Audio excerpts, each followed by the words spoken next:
My brother-in-law shoved the folder across the table and said, quietly enough that no one else at the restaurant could hear, "Sign it or I'll make sure you lose the practice." He said it like he was commenting on the weather, like ruining my career was just another item on his to-do list between the appetizers and the entree. I didn't sign. I didn't cry. I picked up my water glass, took a slow sip, set it back down, and told him I needed to use the restroom. Then I walked out the front door instead. Before I tell you exactly how I made sure he never practiced law again, I want to ask you something. Drop it in the comments. What is the one thing someone did to you under the name of family that you stayed silent about for too long?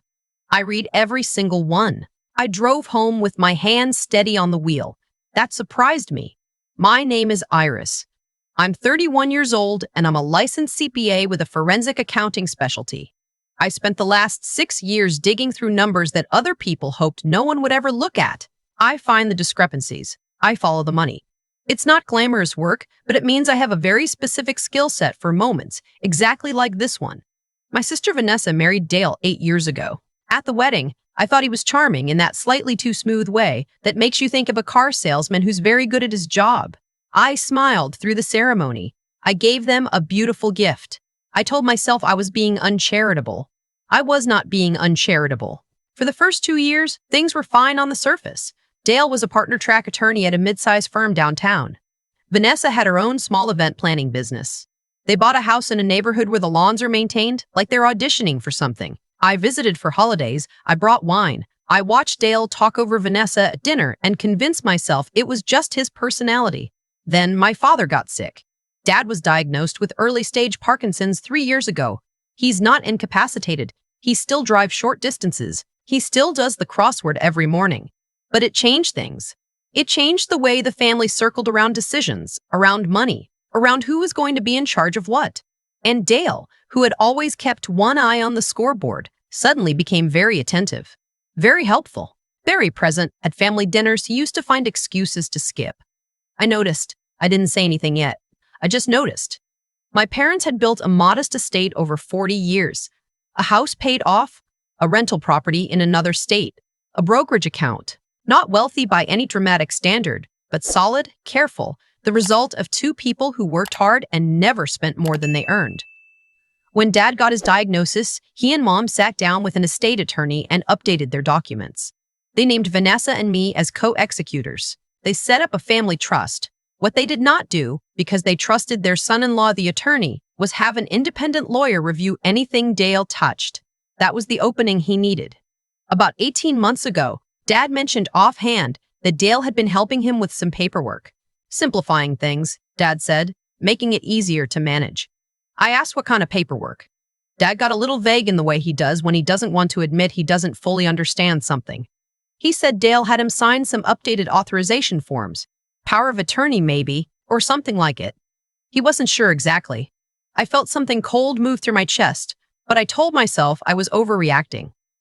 Dale was a lawyer. He was family. Surely he understood the ethical lines. I was very wrong about that too.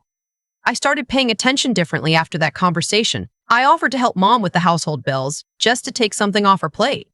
She was grateful. She handed me a folder of recent statements. And that's when I saw the first one. A withdrawal from the brokerage account. $12,000. Transferred to an account I didn't recognize. The memo field said, Estate Planning Services. I didn't say anything that night. I went home and opened my laptop. I have access to a lot of professional databases through my firm. Public records, corporate filings, registered business entities. I typed in the account number. It took me 40 minutes to trace it. The destination was a single-member LLC registered in another state. The registered agent was a paralegal at Dale's firm. The sole member, listed in the original filing documents before someone got sloppy with an amendment, was Dale Rourke. He was billing my parents for estate planning services to a shell company he controlled. Services rendered by their son-in-law. Services they were paying for with their own retirement savings. Services that, in any jurisdiction I'm aware of, constituted a serious ethical violation for a licensed attorney and potentially something far worse. I sat with that information for a week. I checked it 3 times. I called a colleague at my firm who specializes in fiduciary litigation and described a hypothetical scenario. He said the words elder financial abuse without me prompting him. Then it looked deeper. The $12,000 wasn't the only withdrawal. Over the previous 14 months, I found 9 separate transfers. 4 through the brokerage, 3 through a joint savings account my parents didn't use actively, 2 through a small investment account my father had nearly forgotten about. The total was $268,000. $268,000 funneled out of my parents' accounts into Dale's LLC while he sat at our holiday dinners and asked my father how the crossword was going. I thought about Vanessa. I lay awake thinking about her for 3 nights straight. We had never been the kind of sisters who told each other everything, but I loved her. I still do. And I genuinely did not know, in those early days, how much she knew, whether she was a participant or whether she was, like my parents, a person who trusted someone and got emptied for it. I needed to find out before I did anything else. I asked her to lunch. I picked a quiet place, midweek, no occasion. We ordered sandwiches and she talked about a wedding she was planning for a client, something elaborate involving a garden and a string quartet. She seemed happy. She seemed normal. And then I said, casually, the way you mentioned something you're not sure matters. Hey, did you know Dale has an LLC set up in Georgia? She looked up from her sandwich. What? The look on her face was not the look of someone caught. It was the look of someone who just heard a sound they can't identify and are waiting to understand what it means. Confusion. Genuine, unperformed confusion. He has a registered business entity, I said. Single member LLC. I found it when I was going through Mom and Dad's statements. She set her sandwich down. Iris, what are you talking about? I told her. Not everything. Enough.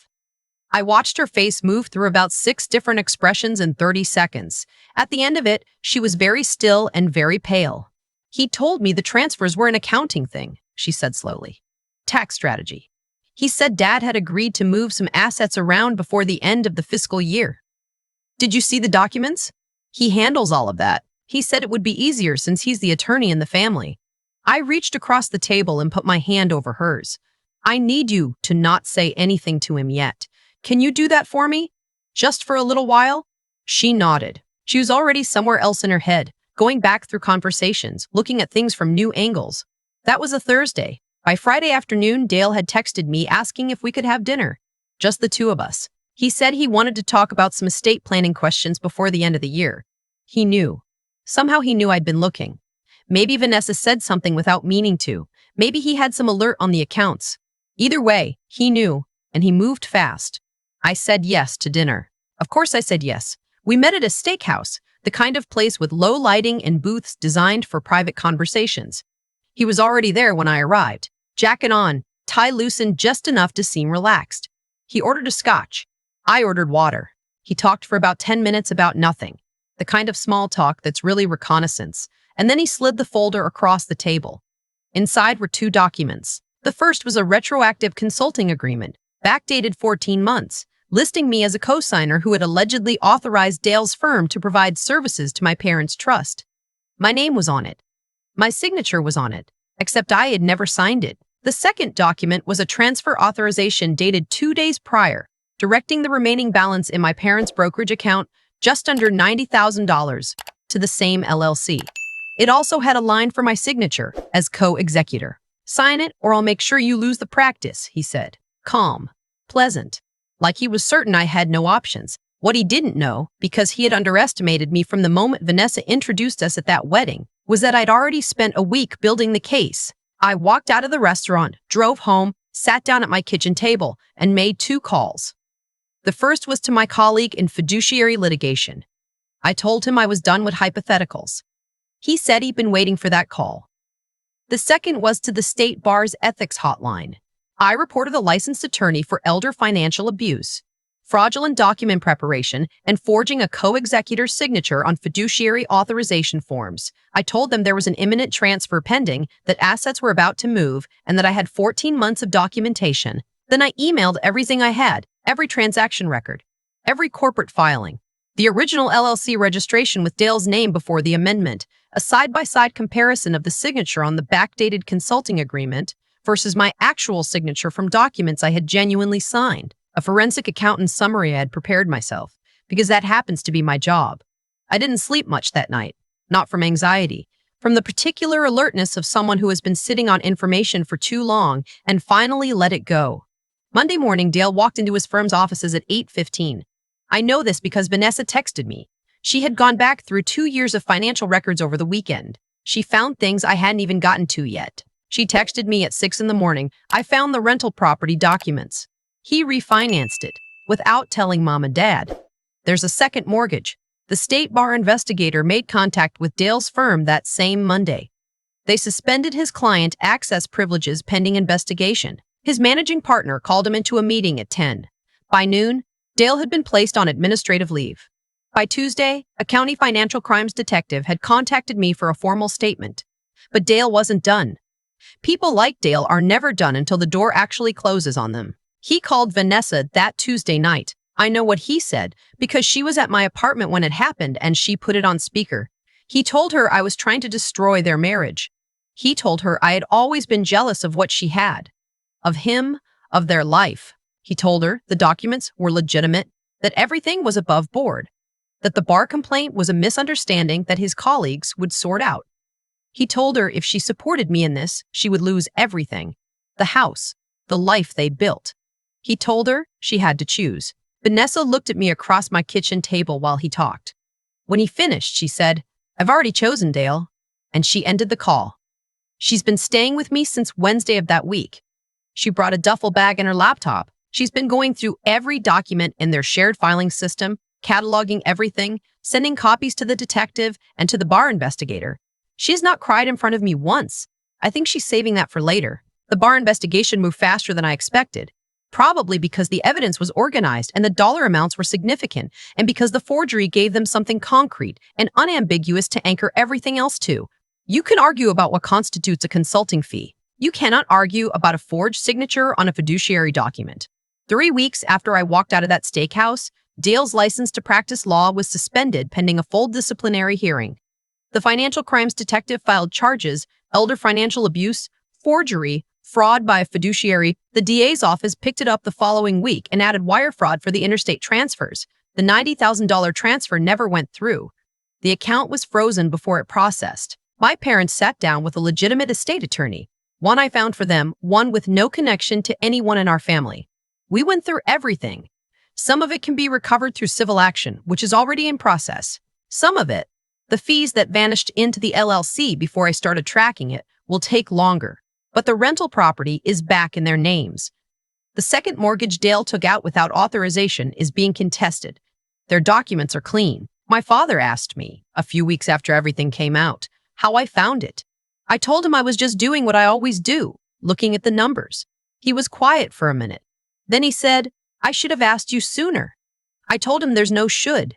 There's just now. And right now, we fix it. Dale's hearing before the disciplinary board is scheduled. The criminal case is moving through the system. Vanessa has filed for divorce.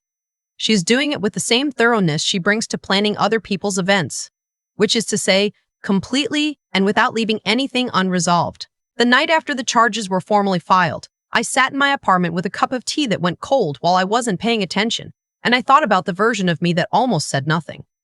That almost convinced herself she was overreading the situation. That almost let $12,000 become $268,000, become everything my parents had built, gone without a trace. I think about the particular cruelty of someone who looks at a family and sees a set of accounts to drain, who sits across from an elderly man doing his morning crossword and calculates what can still be moved before anyone notices, who uses the trust that comes with "I'm family" as the method of the theft. I'm not angry anymore. I was angry for about 2 weeks. Now I'm just clear. I used to think protecting people meant being gentle with them, softening things, keeping the peace at the dinner table. Now I know that sometimes protecting people means being the person in the room who followed the money all the way to the end of the trail and didn't look away when she found what was there. My parents are okay. My sister is okay. The numbers are recoverable. And Dale is going to spend a long time reckoning with the decision he made when he chose to steal from people who trusted him and thought the most dangerous person at the table was someone who would never look at the books. If you have ever had to be the one in your family who asked the hard question everyone else was avoiding, drop the word auditor in the comments below.